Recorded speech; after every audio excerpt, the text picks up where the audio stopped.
जो कर्ता भाव है उसके वजह से सारे ही हमारे समस्याएं उठते हैं। करता ही नहीं हो तो पता ही चल जाता है कि हो रहा है कैसे। अभी बांसुरी अभी बांसुरी देखने में कितनी क्या बोलते सख्त लगती है, लेकिन उसमें से जो संगीत निकलता है कितना मधुर। अभी जो बजाने वाला है वो सोचे मैं बजा रहा हूं तो इतना सुरीला संगीत नहीं निकलेगा। नहीं निकलेगा। बांसुरी किसके हाथ में है? कृष्ण के हाथ में। हम कौन है? अगर माने कुछ है हम शरीर वरीर, तो कौन है? बांसुरी। कृष्ण के हाथ की बांसुरी है। ठीक है। और कृष्ण क्या करेंगे? बजाएंगे। कैसा सुंदर ना धुन कैसे निकलेगा? जबरदस्त निकलेगा। कभी निकलेगा जब बांसुरी कृष्ण के हाथ में होगी तब। जब मैं कर्ता बन गए और मैंने सोचा मैं बजाऊंगी तो खत्म। अच्छा बांसुरी छोड़ो, अब बोल कौन रहा है, सुन कौन रहा है, लिख कौन रहा है? कृष्ण लिख रहे हैं कि मैं लिख रही हूं? कृष्ण सुन रहे हैं कि मैं? कृष्ण बोल रहे हैं कि मैं? ये क्लैरिटी चाहिए। जैसे ही मैं सोचू मैंने बोला तो खत्म। फिर फिर क्या हुआ? कर्तापन में हम उलझ गए। किस वजह से? अहंकार से। अहंकार क्यों है? अज्ञान के वजह से। अज्ञान किसका? कि मैं भूली बैठी हूं क्या? कि मैं शरीर ही हूं। क्या समझती हूँ अज्ञान से? मैं शरीर हूं। तो क्या हुआ? सुख दुख, बस और कुछ नहीं। है ना? अभी कर्ता जो है कैसे निकाले? सॉल्यूशन भी चाहिए ना।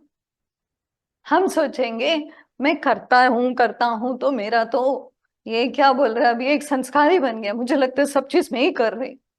क्या करूं? निकालूं कैसे? ज्ञान से चित्त शुद्धि होगी तो अपने आप पता चलेगा कि सब कुछ हो रहा है, मैं कुछ नहीं कर रही। तो क्या करना है? अभी हम लोग सोचते हैं चलो ज्ञान सुनेंगे। देखो एक चीज याद रखना है, ज्ञान सुनने से ज्ञान नहीं होता। ज्ञान सुनने से ज्ञान नहीं होता। हमको लगता है मैंने आज ज्ञान सुन लिया, 1 साल सुना, 2 साल सुना तो मुझे ज्ञान हो गया। ये संसार की बातें सही है, मैंने 2 गुना 2 4 सीख लिया तो मैंने सीख लिया, सचमुच का सीख लिया। लेकिन जब ये आत्म संबंधी बातें हैं, इसमें सिर्फ सुनने से नहीं होता है। अच्छा फिर सुने क्यों? सुनने से शुद्धि होती है। किसकी? वही सूक्ष्म शरीर की। अंतःकरण यानी मन बुद्धि चित्त अहंकार जो है उसमें शुद्धि होती है। जैसे शुद्धि होती है ज्ञान था ही वो प्रकट होगा। हम लोग सोचते हम लोग बाहर से ज्ञान भीतर लेके जाएंगे, नहीं होता है ऐसे। बाहर से ज्ञान भीतर सिर्फ शुद्धि करती है। अच्छा अभी हम लोग कैसे साफ कर रहे हैं? हम लोग सत्संग सुनते हैं, फिर श्रवण सही करते हैं, मनन करते हैं, इससे सारे आवरण गिरते हैं।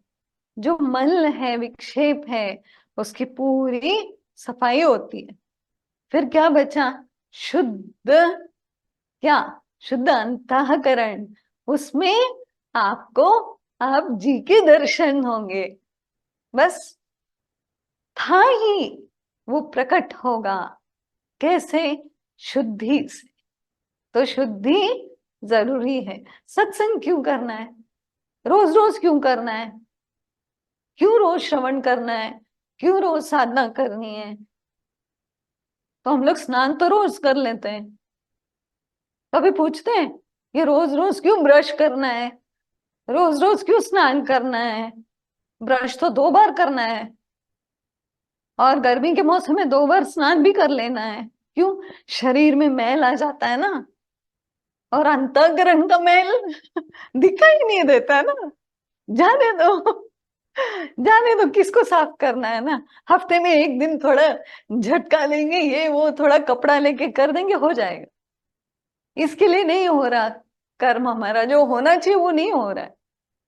अंतःकरण शुद्धि भी रोज रोज लगातार होना चाहिए, तभी जाके जो ज्ञान सुना उससे और शुद्धि, फिर भीतर से जो ज्ञान है वो प्रकट होगा।